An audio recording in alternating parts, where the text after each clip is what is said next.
Submitting to censorship is to enter the seductive world of the giver.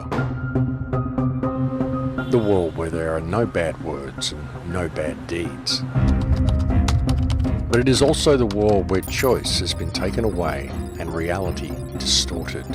And that is the most dangerous world of all. Access denied.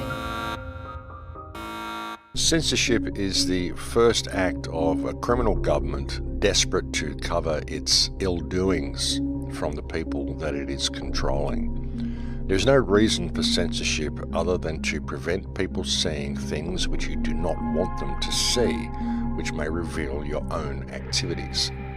Censorship is a very good indication of the level of corruption your government has degraded to. When censorship is introduced, it is a very good indication that your government has now reached a point where it is completely out of control, and the politicians have backed themselves into a corner so far with their criminal actions that they now need to introduce what is essentially thought crime, which is what censorship is. And of course, the governments always do this in order to cover up their own activities.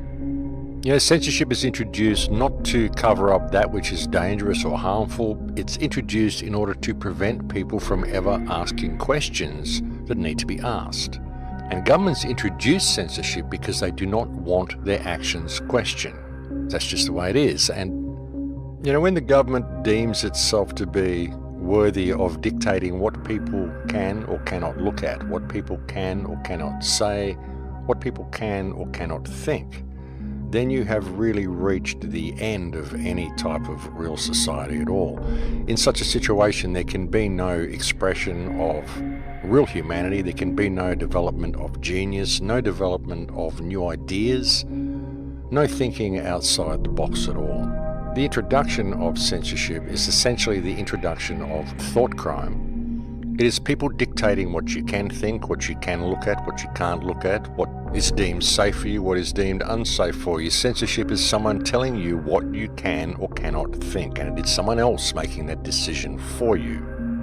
The introduction of censorship in any society spells a very dangerous time for that society, because history has shown us that first comes the censorship, then comes the disappearances, then comes the imprisonment.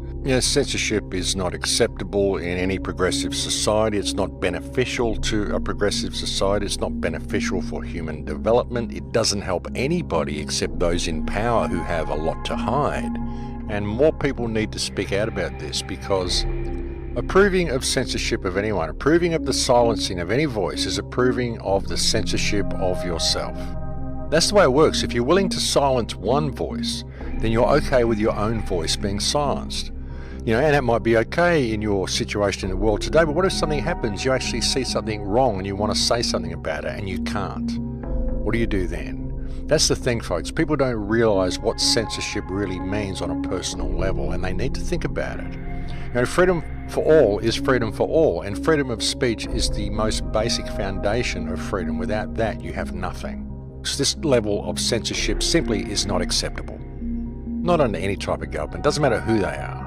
Because freedom of speech is essential to any functional society. This gives the government the ability to be able to do anything, and it removes us of the ability to be able to sound any warning bells. It completely derails any effort for whistleblowers in the future. It doesn't matter how corrupt any organisation, any government organisation, any type of situation is, nobody will be able to blow the whistle on it, because if they do, reporting the crime will be classed as a crime. The whole political system, the whole financial system, all of it is such a puppet show, and they're heading us to this really dystopian reality. And it's a spiritual test. What's going on here is a spiritual test, folks. It's a soul test. The way to get through this is to be in the correct energetic state. But the trick is to be in the correct energetic state through this with everything that's coming, because it's a soul test. And ultimately, you're going to come down to a point where you have to make that choice yourself as to whether to stand your ground. And a lot of people are just standing it now. A lot of people are just saying, no, we're not going to do this anymore. And I don't think they're going to win. I don't think the powers that believe they be have any hope of pulling off what they want to do. I think too many people are going to push back. I think too many people are already. I think they've moved too fast. I think they've had to move this fast out of necessity. I don't think they wanted to, but they have to. Just tell you to prepare for what's coming, folks. But keep a positive attitude to it all. You can't think that they've won. You can't think that it's all just a foregone conclusion and things are going to go to where the powers that believe they be want them to go, because such is not the case at all. I already reckon they've moved way too fast, and I think they've done so out of necessity, because they know the wheels are falling off. They know they're in trouble. They know that there's a lot of people waking up, a lot of people pushing back. I mean, the way they've done this, they've red-pilled most of the world themselves. So many people are getting it now. So many people are speaking out about it now. So many people are just not prepared to do what they're told anymore. And that's a really good thing to see. All, of course, because of the media enablers. That's how they're able to do it. And we've got to stop pussyfooting around with these people, folks. We really do. We've got to realise that we can't be nice about this anymore. We've got to start calling these people out. It's such an important time in history, and we've got to keep pushing back, because the people that are doing this, they don't take days off, and that's why we shouldn't be taking days off either. Those of us who are awake, we need to keep pushing this, folks. It's a very, very important time. People really don't see what this system has the potential of becoming and really what it's going to lead to, and it's imperative that they wake up to it. It really is. And trying to find ways to combat this, really it all comes down to getting the information to people, and this is where the mainstream media has truly failed on the most phenomenal scale ever witnessed in media history, I would suggest. I mean, the mainstream media is so far off target in what they've been reporting on the news. I mean, they've always been bad, and the media was constructed in order to be the government watchdog. The media was constructed in order to blow the whistle on government misdoings and to tell us, we the people, what is actually going on in the world. But all the media does now is feed us what the government tells them they should feed us. And it is so far from the truth that it has become an absolute parody of reality. It really has. There's no truth anywhere in the mainstream media.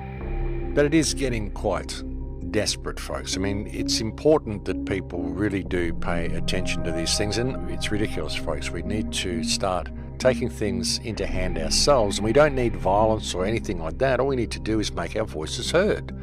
Be prepared to talk to your neighbours, be prepared to talk to your community, be prepared to go and make a bit of a noise at public gatherings and a bit of a noise at some of these government meetings, and let them know that we're not happy, let them know that we're going to start taking action against them, and that we've figured out what's going on. But all of this has been planned, all of this has been long orchestrated. You never really look at the bigger picture, and I really do wonder what on earth is really going on here.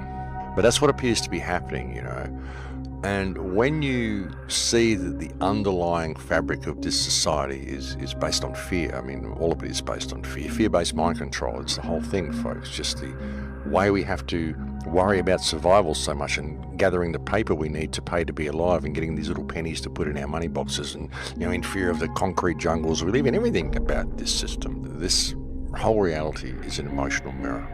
And this is how it works, folks. And when you really see this and you begin to truly understand the power of emotion, you can see how we could so easily get out of this mess. This is what I've often said, we could change the world in 3 seconds. If there was a worldwide epiphany and everyone simply changed their perspective, we could literally change the world that quickly. 3 seconds, we could all be doing something different.